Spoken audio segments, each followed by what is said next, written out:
The interior of the cavern is plunged into near-total darkness. Close to the mouth of the cave, a sliver of sunlight cuts across the rocky ground. Outside that very opening, a military force of 3,000 soldiers stands guard. Their monarch has entered this particular cave alone and defenseless, seeking a moment of privacy in what he assumes is a vacant hole in the cliffside. He is entirely unaware that a fugitive is pressed against the stone just inches away, near enough to detect his breathing and close enough to strike him down with a single blade stroke. That hunted man does not take the king's life. Instead, reaching out through the shadows, he quietly severs a small piece of cloth from the edge of the royal mantle. Nothing else. The king eventually returns to the light, never realizing how narrowly he escaped death. That fugitive was once a shepherd who killed a lion with his own hands, a youth who walked into a valley to challenge a giant with only a sling, and a man destined to be remembered as the greatest ruler his people ever knew. His name is David, and years before he achieves such greatness, he is merely a wanted man hiding in a crevice at En-Gedi. Amidst that suffocating darkness, this same individual repeatedly does something unexpected for a warrior on the run, he writes. He records the words, "The Lord is my shepherd. I shall not want." Most people recognize that verse from funerals, seeing it printed in programs or hearing it read softly over a casket. Very few who hear it realize it may have been composed by a man who spent years sleeping on the cold earth, consuming raw grain in open pastures, and watching the horizon with dread at every dawn because a king wanted him executed. David is credited with writing approximately half of the entire book of Psalms. In the Hebrew scriptures, 73 poems explicitly bear his name in their titles, while the ancient Greek translation of the Old Testament attributes several more to him. Most people encounter these poems as they do the rest of the Bible, in fragmented pieces, quoted one line at a time, and stripped away from the specific nights, battlefields, or bedrooms that inspired them. One might hear the phrase, "The Lord is my shepherd," without realizing it came from a man who was once a literal shepherd, sleeping in the elements and fending off predators with his bare hands. One might hear, "Create in me a clean heart," without knowing the exact transgression that necessitated such cleansing. Often, the Psalms are treated like a collection of random refrigerator magnets, when they are actually something far more profound. They are the continuous record of a man's life, drafted in meadows, in caves, upon a throne, and finally beside his own deathbed. The central idea of this exploration is this: when you read the Psalms in the chronological order of David's life, you are not simply reading a disorganized anthology of ancient verse. You are reading the closest thing the ancient world has provided to a personal diary. It was written by a boy who grew into a king, a warrior who became a murderer, a sinner who turned into a worshipper, and a father who ended his days as a grieving old man. You witness his faith being challenged by wild beasts, a jealous monarch, his own catastrophic choices, and the rebellion of his own son. We will journey through the significant psalms linked to David's life, from the pastures where he tended sheep to his final utterances, following the likely sequence of his story rather than the order found in modern Bibles. To be fair, scholars continue to debate how many of these 73 psalms David personally wrote versus those dedicated to him or composed in his style by later writers, much like the historical debates over the authorship of New Testament letters. We will address those debates honestly where they are relevant. However, even with those academic questions, the Psalms connected to specific moments in David's history offer something extraordinary, a portrait of the human heart in nearly every conceivable state. By the end, you will never listen to these poems recited in a flat, detached way again. One final technical point before we begin. If you compare an English Protestant Bible with a Catholic or Eastern Orthodox version, you might notice the psalm numbers do not always match. This is not a mistake in either text. The Septuagint, the ancient Greek translation of the Old Testament, grouped and divided certain psalms differently than the Hebrew text did, shifting the numbering by one for a significant portion of the book. What is labeled Psalm 23 in most English Bibles is Psalm 22 in that older Greek system. While it is a minor technicality, it is a useful distinction to keep in mind before we begin referencing specific chapters and verses. We start where David's journey began, not on a battlefield, but in a field of sheep. Long before he held a scepter or commanded an army, David was the youngest of 8 sons in a family of shepherds from Bethlehem. He was so overlooked by his father that when the prophet Samuel arrived to identify the next king of Israel, no one even thought to call David in from the pastures. He spent his days and nights outdoors, guarding animals that could not protect themselves, situated under a sky untainted by city lights. Scholars associate this period of David's life with Psalm 23, one of the most famous poems in the English language, as well as Psalm 8, which is filled with imagery of the vast sky and the perceived insignificance of man. The Lord is my shepherd, I shall not want. He makes me to lie down in green pastures. He leads me beside the still waters. Psalm 23 verses 1-2. Here is the nuance many casual readers overlook. David is not creating an abstract metaphor from a study. He is describing his literal profession and applying it to God. He knew exactly what it meant to guide an animal to water it couldn't find, to lead a flock through a dangerous valley where predators lurked, and to use a wooden rod to ward off attackers while using a staff to retrieve a straying lamb. When he pens, "Thy rod and thy staff, they comfort me," Psalm 23 verse 4, he is referencing the very tools he held as a teenager and using them to describe God's care. The Hebrew word for shepherd here is aroah, the same term used for David's actual job in the book of 1 Samuel. He wasn't writing poetry about a distant concept, he was writing theology out of pure muscle memory. Near Bethlehem, ancient accounts and Jewish tradition identify a watchtower known as Migdaleter, literally, the tower of the flock. This area was associated with shepherds who guarded sheep intended for temple sacrifices in Jerusalem. This evocative detail suggests that the fields David worked in were not just random countryside, but were functionally linked to the spiritual life of Israel long before he ever used a sling. Psalm 8 reflects a different sense of wonder from those same nights in the field. When I consider thy heavens, the work of thy fingers, the moon and the stars which thou hast ordained, what is man that thou art mindful of him? Psalm 8 verses 3-4. Imagine a teenager lying in a meadow, miles from any settlement, gazing at a truly dark sky, the kind of celestial view few modern people have ever witnessed. That is the likely setting for this poem. Notably, the psalm does not solve the problem of human smallness by diminishing humanity further. Instead, it asserts that this tiny human has been crowned with glory and given stewardship over God's creation. A shepherd boy, whom his own family forgot to invite to dinner, was already writing about being crowned. Shortly thereafter, the boy who wrote about crowns actually received one in a secret ceremony at his father's house. The prophet Samuel poured oil over his head while his confused older brothers watched. No one outside that room knew what had occurred. David returned to his sheep the following morning as if nothing had changed. Then, the armies of Israel and the Philistines gathered on opposing hillsides overlooking the valley of Elah.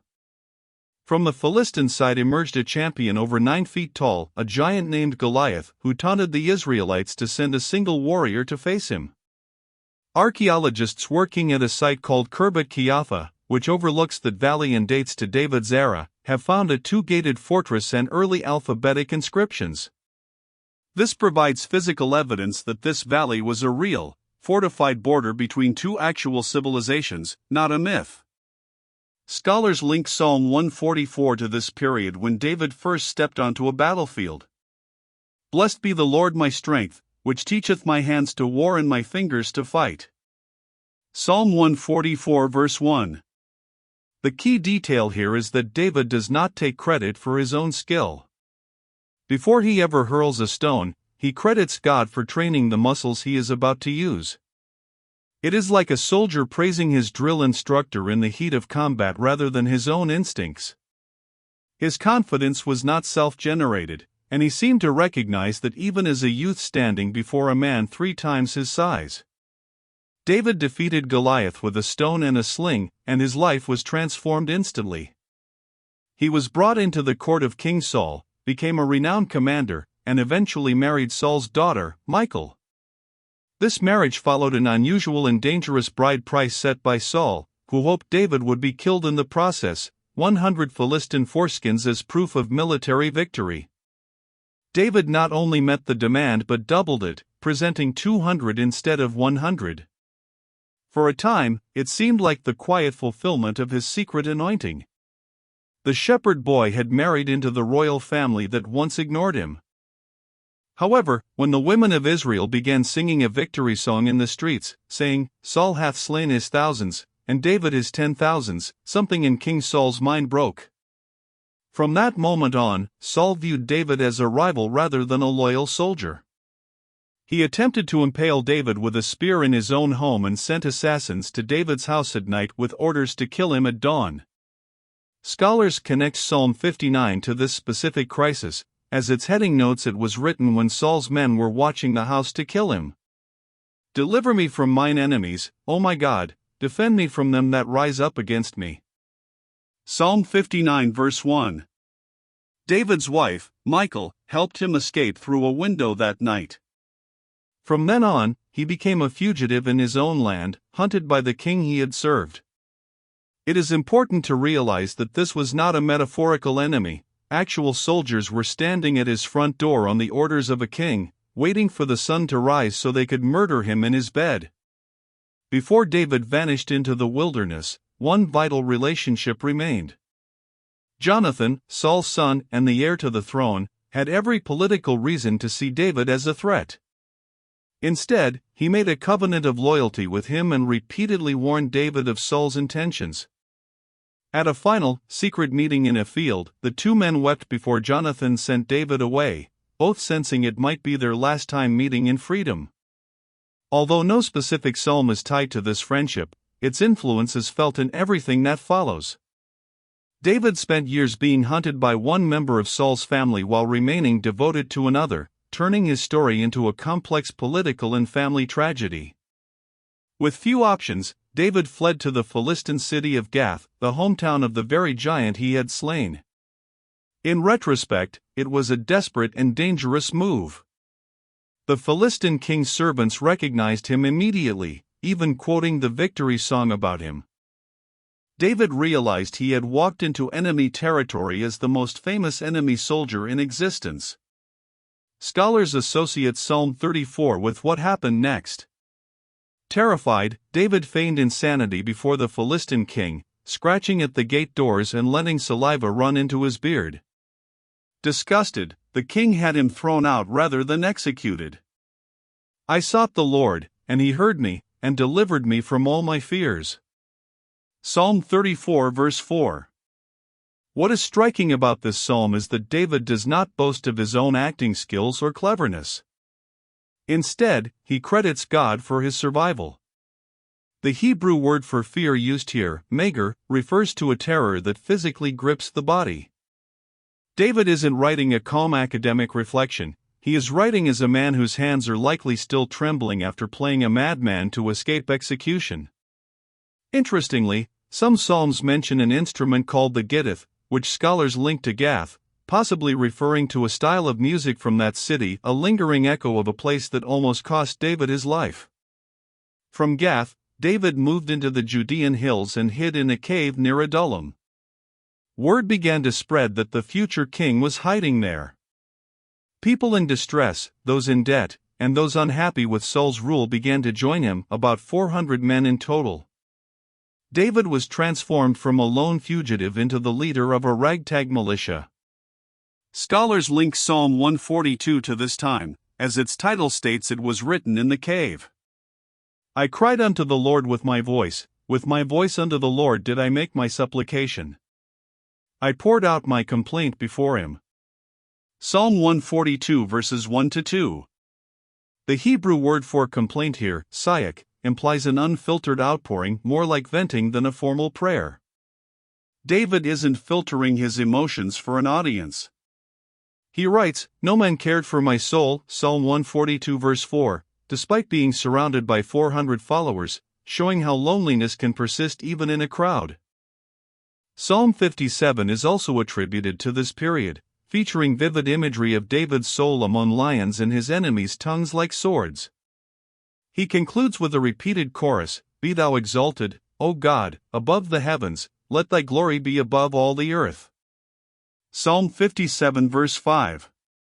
Even while hiding in a hole in the ground, exhausted and surrounded by desperate men, David's poetry looks upward rather than just inward. There is also a technical detail found in many of these fugitive psalms, the term miktam. Its exact meaning is debated, with theories ranging from an engraving to an atonement. Another common term is Selah, appearing 71 times in the Psalms and nowhere else except one other poetic book. While its precise meaning is lost, it likely signaled a musical pause or a moment for reflection. These are reminders that parts of this 3,000-year-old story remain mysterious despite modern scholarship. One incident from these years illustrates the loyalty David inspired. While hiding near a Philistine garrison by his hometown, David mentioned how much he longed for water from the well at the gate of Bethlehem. 3 of his warriors, without being asked, fought through the enemy lines just to bring him that water. When they returned, David refused to drink it. He poured it onto the ground as an offering to God, saying it was the blood of men who risked their lives. It's a small scene that shows David's growth as a leader who understood the true cost of loyalty. The pursuit continued. At one point, the people of Ziph offered to betray David to King Saul. Scholars connect Psalm 54 to this event. "Save me, O God, by thy name, and judge me by thy strength. For strangers are risen up against me, and oppressors seek after my soul." Psalm 54 verses 1-3.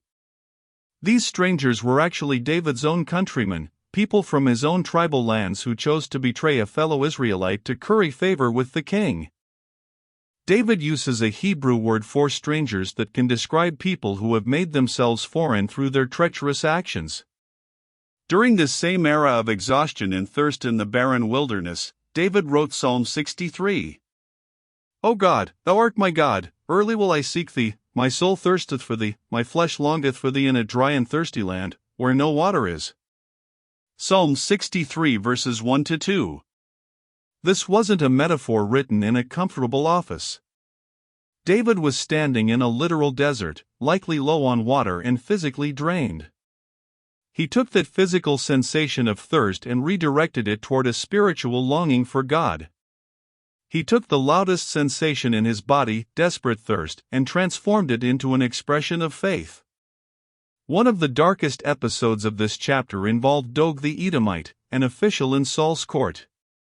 Doeg witnessed a priest named Ahimelech helping David by providing bread and Goliath's sword. Doeg reported this to Saul, who, in a paranoid rage, ordered the massacre of the entire priestly family at Nob. 85 priests were killed, along with the men, women, children, and livestock of the town. Psalm 52 is linked to this tragedy, even mentioning Doeg by name. "Why boastest thou thyself in mischief, O mighty man? The goodness of God endureth continually." Psalm 52 verse 1. The underlying layer of this psalm is David's own guilt. He knew the town was slaughtered because they showed him mercy. In the historical record, David admitted to the sole surviving priest that he knew Doeg was there and felt responsible for what happened. This moment shows David's conscience clearly, a future king taking ownership of a massacre he didn't order but indirectly caused. The years of running finally ceased. King Saul fell in battle against the Philistines, and after a period of civil war, David was anointed king over all Israel. Scholars connect Psalm 18 to this triumph, as its heading says it was written when God delivered David from all his enemies and Saul. The same poem appears in 2 Samuel 22, providing 2 distinct historical witnesses to this song of victory. "I will love you, O Lord, my strength.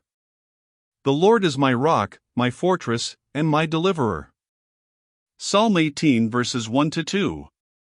The imagery utilized throughout this psalm is remarkably vivid.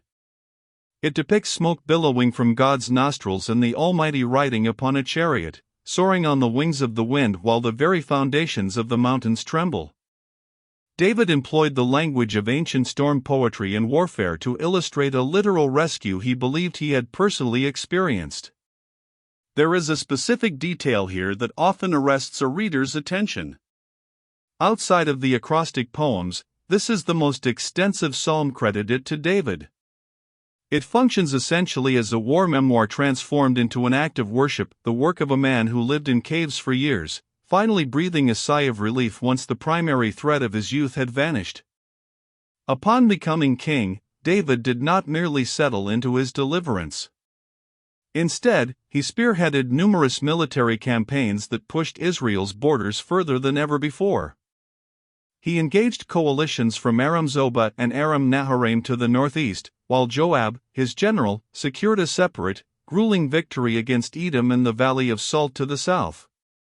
Academics link Psalm 60 specifically to this era of territorial growth, as its own introduction mentions both military campaigns. O God, you have rejected us. You have broken us. You have been angry, oh, restore us again. Psalm 60 verse 1. What distinguishes this psalm from David's other victory hymns is its unusual tone. It refrains from starting with a shout of triumph. Instead, it begins by admitting a previous setback, most likely a painful loss early in that same long campaign, before concluding with words of confidence. With God we shall gain the victory, for he will trample down our enemies. Psalm 60 verse 12. Even during a period of massive expansion, David's poetry never pretends that every conflict was won without struggle. Soon after, David brought the sacred Ark of the Covenant into Jerusalem amidst great public fanfare, eventually intending to construct a permanent temple for it. While that particular task would ultimately be completed by his son Solomon, scholars associate Psalm 30 with this period of dedication. Its heading identifies it as a song for the dedication of the house. I will exalt you, Lord, for you lifted me out of the depths and did not let my enemies gloat over me. Psalm 30 verse 1. This psalm features one of the most frequently cited lines of comfort in the Bible: weeping may stay for the night, but rejoicing comes in the morning. Psalm 30 verse 5. This verse takes on a much deeper meaning when one remembers it was likely penned by a man who spent actual nights crying in actual caves while being hunted by an actual king before finally witnessing this actual morning. However, that day of festivities was not without internal strife within David's family. As David danced in the streets of Jerusalem with what is described as uninhibited joy, his wife Michal observed from a window. Afterward, she confronted him with blatant disdain for what she saw as him humiliating himself before servant girls, a moment captured in 2 Samuel that illustrates how even David's greatest public success came with a personal price in his marriage. Within the area called the City of David in Jerusalem, archaeologists discovered a massive stone structure in the early 2000s that some suggest may be the ruins of a royal palace from this era. This claim remains a subject of intense academic debate, with some scholars arguing it aligns with a 10th century royal home while others offer different dates. What remains undisputed is that Jerusalem, previously a minor hilltop town, transformed into the religious and political hub it is today largely because of the choices David made during this specific phase of his life. Yet, then comes the chapter that nearly every reader of David's biography wishes could be erased. While on the roof of his palace, King David observed a woman named Bathsheba bathing. He summoned her while her husband, Uriah, was away serving in David's army. Once she became pregnant, David orchestrated Uriah's death in combat to hide the scandal. The prophet Nathan eventually confronted David with a story about a wealthy man who stole a poor man's only lamb.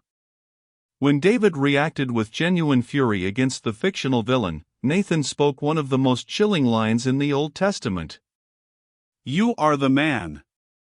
A specific detail adds weight to this entire tragedy.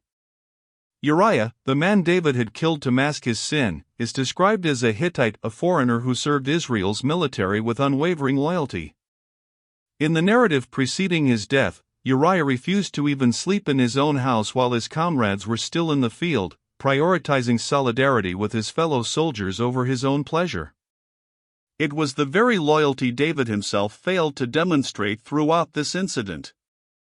Scholars link Psalm 51 directly to this confrontation, as its heading states David wrote it after Nathan confronted him regarding Bathsheba. "Have mercy on me, O God, according to your unfailing love, according to your great compassion blot out my transgressions." Psalm 51 verse 1. It is worth stopping to examine a specific Hebrew word here. The term for unfailing love or loving kindness is chesed, which refers to a loyal, covenant-based love, the kind of devotion one owes because of a relationship, not because it was earned. David is pleading to be treated based on that covenant love rather than what his crimes actually merited. He goes even further, asking God to create in me a pure heart. Psalm 51 verse 10. He uses the Hebrew verb bara, the same word found in Genesis 1 to describe God creating the universe out of nothing. David isn't looking for a minor repair on his old heart, he is asking for something entirely new. He is requesting the same type of divine intervention that brought the world into existence. The conclusion of this psalm is often overlooked. By its final verses, it becomes a prayer for restoration, with David asking to be granted the joy of your salvation. Psalm 51 verse 12. This was a joy he knew he had personally surrendered through his own decisions, not something taken from him by an outside party. Academics frequently pair Psalm 51 with Psalm 32 as a companion piece, likely written after the initial confrontation once some sense of relief had taken hold. Blessed is the one whose transgressions are forgiven, whose sins are covered. Psalm 32 verse 1. David describes the physical impact of concealing his guilt prior to Nathan's arrival in visceral terms. "When I kept silent, my bones wasted away through my groaning all day long. For day and night your hand was heavy on me, my strength was sapped as in the heat of summer." Psalm 32 verses 3-4. Consider how suppressed guilt can manifest as literal exhaustion, a heavy chest, or sleeplessness long before a person finally confesses the truth. David articulates that exact feeling, then describes the liberation of honesty. "Then I acknowledged my sin to you and did not cover up my iniquity. I said, I will confess my transgressions to the Lord. And you forgave the guilt of my sin." Psalm 32 verse 5. The scandal with Bathsheba resulted in permanent consequences within David's household for the rest of his life. These repercussions arrived in full force years later when David's son, Absalom, after harboring long-term grievances against his father, initiated a rebellion. He gathered support from the tribes of Israel and forced David to flee his capital city on foot, weeping and barefoot, as he ascended the Mount of Olives. The resentment behind Absalom's revolt had been simmering for years. Absalom's sister, Tamar, had been violated by their half-brother Amnon. When David took no formal action against Amnon despite his anger, Absalom eventually took revenge himself, killed Amnon, and fled into exile for years before a strained reconciliation with his father. That reconciliation never fully restored their bond. Scholars associate Psalm 3 directly with the flight that followed. Its heading explicitly states David wrote it while fleeing from his son Absalom. "Lord, how many are my foes? How many rise up against me? Many are saying of me, God will not deliver him." Psalm 3 verses 1-2. This detail carries immense weight. This time, it wasn't a foreign army or a jealous rival chasing David. It was his own child leading his own people against him in the city where David had once wept with joy to rule. Yet, the psalm concludes not in hopelessness, but in weary trust. "I lie down and sleep, I wake again, because the Lord sustains me." Psalm 3 verse 5. Even while being hunted by his own son, David managed to sleep, which reveals how deeply his confidence had settled after decades of trusting God through various crises. The rebellion eventually collapsed, and Absalom was killed despite David's direct orders to spare his life. This sent the king into one of the most raw displays of sorrow found in Scripture. "O my son Absalom! My son Absalom!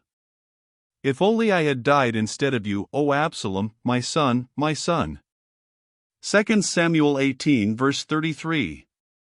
Scholars often link the tone of Psalm 143 to the later years of David's life, a period defined by exhaustion, betrayal from within his family, and old age. "Lord, hear my prayer, listen to my cry for mercy, in your faithfulness and righteousness come to my relief." Psalm 143 verse 1. This psalm contains a powerful image of emotional and spiritual depletion. "So my spirit grows faint within me, my heart within me is dismayed." Psalm 143 verse 4. This language perfectly fits a man who has buried a king, a best friend, a child, and years of his own reputation, yet still chooses to pray rather than give up. Toward the end of David's reign, one last psalm bears his name without any specific crisis attached, simply titled a Psalm of Praise. This is the final psalm in the entire book to carry David's name in its heading.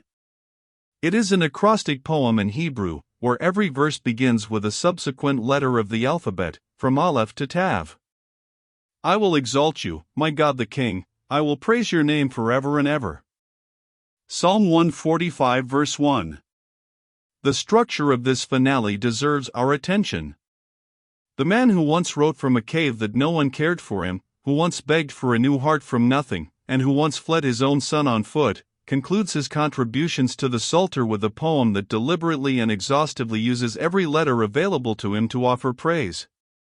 It is as if his entire vocabulary, from start to finish, was dedicated to this one goal.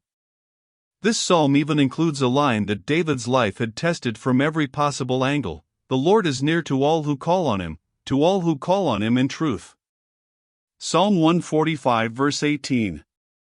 Near the end of his life, David spoke one final piece of poetry recorded in the historical books rather than the Psalter. It is introduced with a formal, courtly phrase: "These are the last words of David." 2 Samuel 23 verse 1.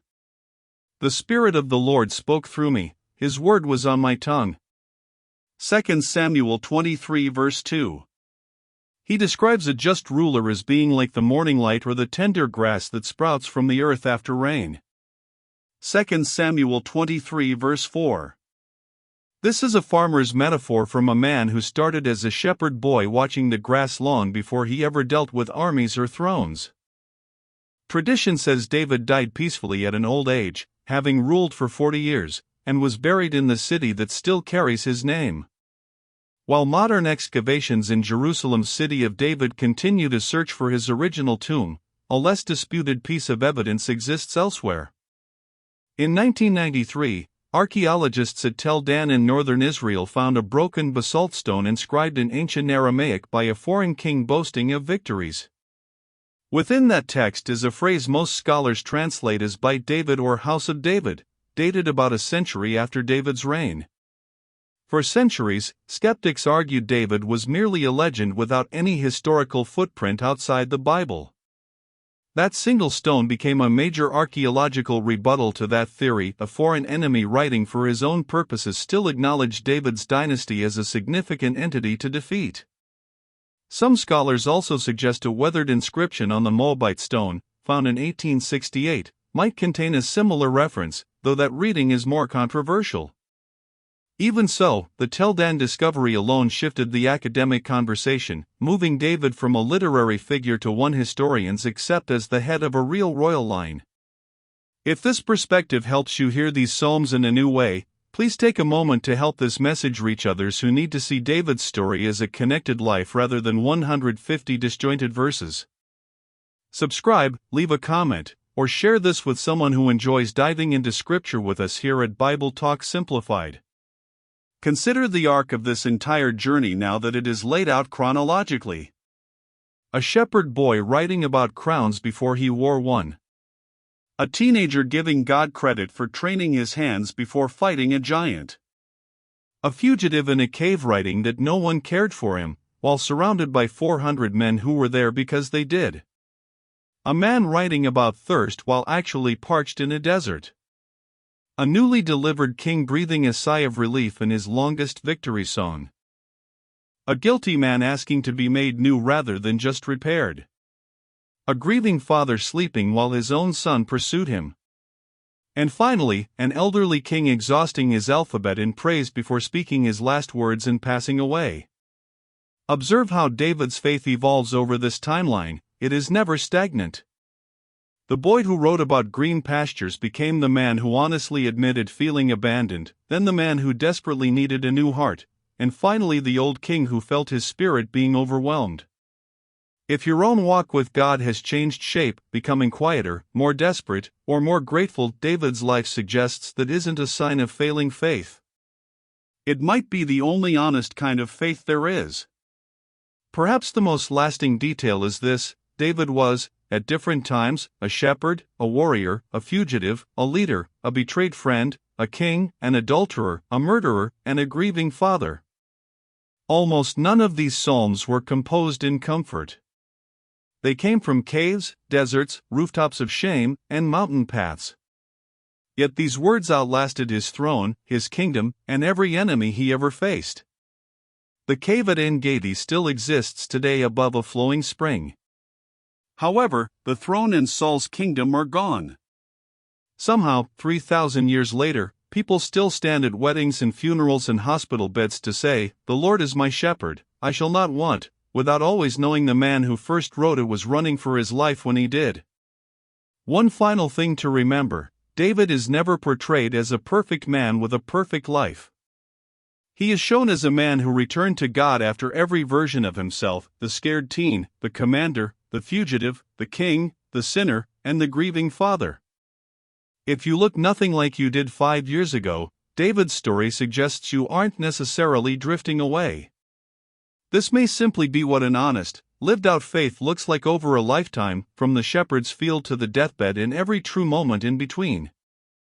If this journey through David's life was meaningful to you, help us share it with someone else. Subscribe to Bible Talk Simplified, let us know in the comments which psalm resonated most with you, and share this with those who need to see these ancient words as a single, real life. God bless you, and we'll see you in the next one.